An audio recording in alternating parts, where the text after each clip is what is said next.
Guys, ito ko totsong dalagang bukid. Haluan ko ng tokwa para extender. Ayan. 5 piraso yan eh. Nahiwa ko na rin yung celery. Bell pepper, nahiwa ko na rin. Bawang, sibuyas, kamatis. Ayan. Bumili rin ako ng black beans. Ayan. Ayan, ginigisa ko na yung bawang, sibuyas, kamatis, tsaka yung luya.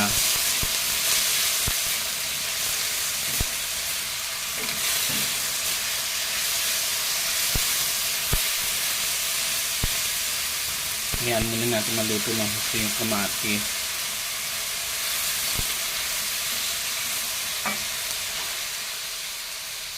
Ayan, sinasangkot siya ko ng gusto yung bawang, sibuyas, kamatis, tsaka luya para malasa.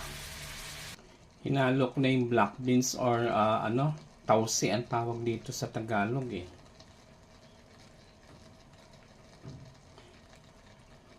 Hinalo ko na rin yung celery. Actually, nanghingi lang ako ng celery sa kaibigan ko sa palengke. Yung bang medyo luma na. Kailangan ko lang dyan yung tangkay. Tapos bell pepper. Nanghingi lang din ako. Ayan, nilagay ko na yung isda. Tsaka yung tokwa na pinirito. Hintayin ko na lang kumulo.